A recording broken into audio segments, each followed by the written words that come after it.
everybody, and welcome to another video.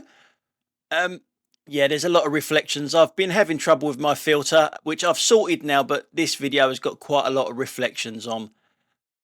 Not a lot really I can do about it. I've already filmed it. Up there in the distance, you can see that well, you maybe not be able to see, but that's an Audi in lane 2. The only problem is it wants to turn left there. Not a problem for an Audi. It's just going to cut across another Audi to turn left. No problem. Always an Audi. Now we're going to speed it up when we get round this corner to another one. Not an Audi, a trainee Audi driver. You know, the Fiat 500. Yes, the trainee Audi driver.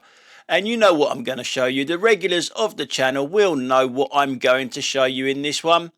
Here it comes. Yes, the Fiat 500 with a light out. We haven't seen one of them with a light out since, well, the last video I did, I guess. Now let me explain to you about all these reflections here on the left hand side. Well, they're everywhere, aren't they? Old numpty bollocks here made a right old clanger, made a right fool of myself and just showed you how stupid I can be. This is the workstation at home, by the way. Bits of car everywhere. My shelf on to the left hand side. There's even an indicator stalk underneath the screen there. But this is my dash cam. And I got this message in the last video I did saying that you can tighten it up and still rotate it to get rid of the reflections. So I literally got the dash cam out straight away and had a look at it. What I was doing, I was undoing the whole thing to get rid of the reflections, which was creating a noise. What you do is you tighten it up like the message said, and then the outer ring moves and that gets rid of the reflections. Numpty of the week, I think, probably goes to me on this one. Numpty of the week. Yeah, so after this video, hopefully there should not be any reflections. Now, something else I want to show you here on my phone. 505 days before my private hire license runs out. It expires in 505 days, and I've made the decision I am not renewing it.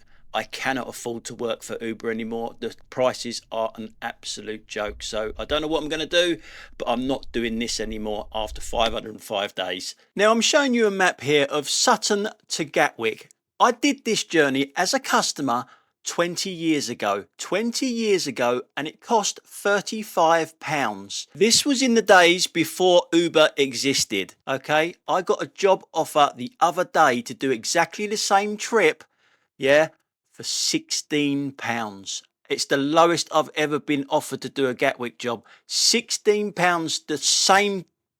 20 years ago it was more. How does that work? 16 quid to do 22 miles. The 40 minutes, that will vary depending on what time of day you do it. But 22 miles for 16 quid. It was £35 20 years ago. Yeah, so Uber's race to the bottom is almost complete and I'm getting out before it gets to the bottom, or before I get to the bottom. Don't know what I'm going to do, but it's not going to be this. And I know 505 days is a long time, but that is when my license expires. I will probably jump ships way before then. Anyway, getting back to now. In front of us, we've got 2 lanes that go into one straight after the traffic lights. Let's see how this Audi behind me merges in turn. Yeah, it overtakes the car in front and then merges in turn. So technically, I suppose it is a merge in turn, but you don't overtake the car in front to do it. Always an Audi. I've got to be in front. I've got to be in front. I drive an Audi. And obviously, I'm special. Blimey, that was a bit high. Anyway, moving on. Up there in front, there's 2 lanes. One of them is a right turn only lane. Now, even if you're not from this area, the way to work this out that there is a right turn only lane is there's a fucking great big arrow on the ground there saying it's a right turn only lane. But there is another car that thinks it's special. Not so high that time.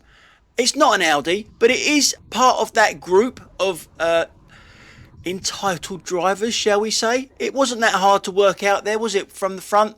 But you'll get to see the entitled one in a minute coming round the side of the van. It's the other one. Yeah, it's got to be a German car. The Burke in the Merc, he cannot see that arrow and why there's a big queue of traffic in that lane and not the other lane. Yeah, special.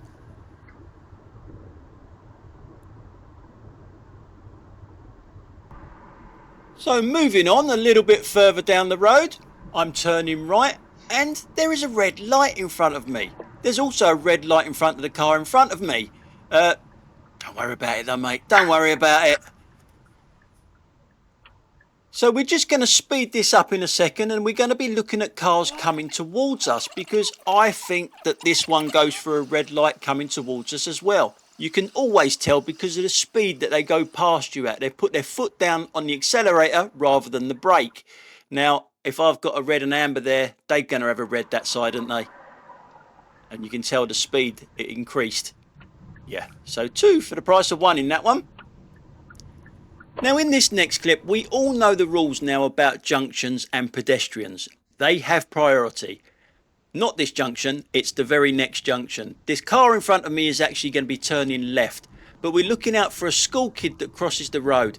And this is why I think it's such a bad idea giving them all the priority, because they just don't look no more.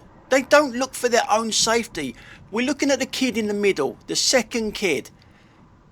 Doesn't look at all. Look at him. I mean, can you imagine in a few years' time when this generation are out driving? Can you imagine what it's going to be like? Now, I'm pretty sure that kid doesn't know the rules. He doesn't know that he's got priority there. Most car drivers don't know that they've got priority there, so why would he know? The thing is, with these rules that they keep changing like that, everything has a knock-on effect. In 10, 15 years, this lot will be out there driving. Can you imagine what it's going to be like? Oh, carnage. Now in this next clip, we're coming up to a roundabout. I indicate nice and early to let everyone know that I am turning right at this roundabout, taking the third exit. Now, there's a van to the left-hand side that sees me indicated. We do have eye contact as well, and just pulls out.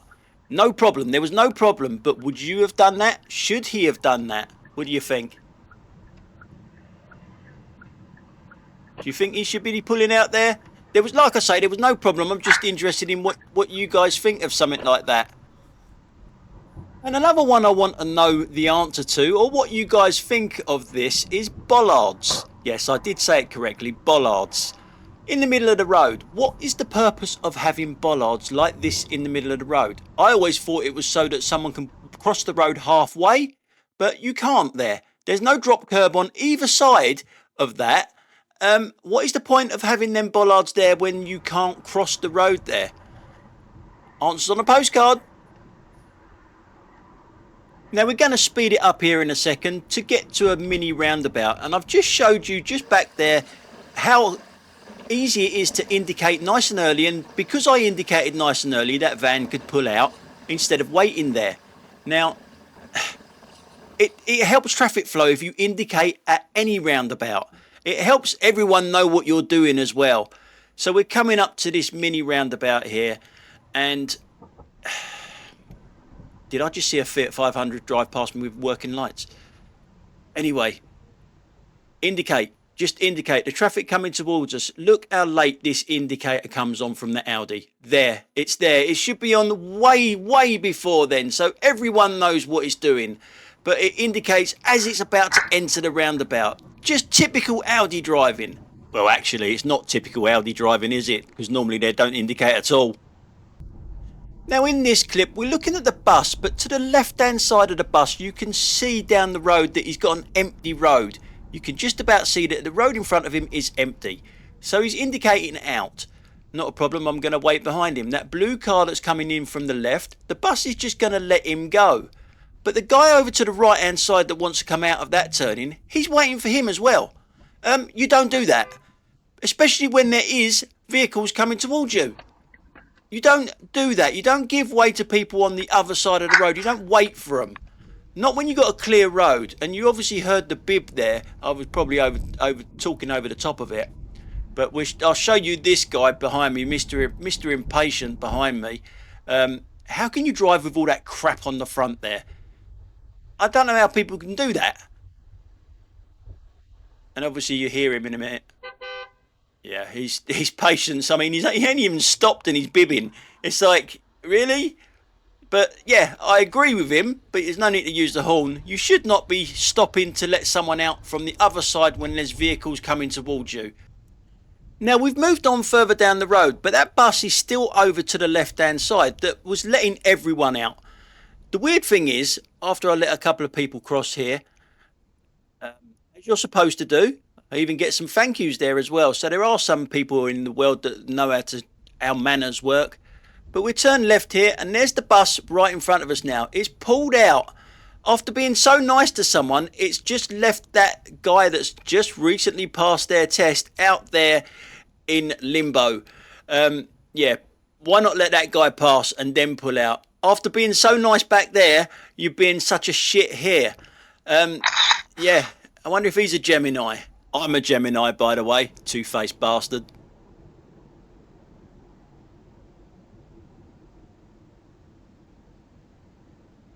Yeah. Kia invisible again. And as I've said 100 times before, if you make someone slow down, then you shouldn't be pulling out. But look what's behind me. Nothing. You had to wait a few seconds to have an empty road, but you had to make me slow down. The self-entitlement driver again. Now I have another question for you guys. As you all know, or you bloody well should know, that we drive on the left-hand side of the road in this country. Except dustmen. How are they allowed to drive all the way down this road on the wrong side of the road? There's no reason why they can't do it the other way round, is there, and drive on the correct side of the road? So why are they exempt?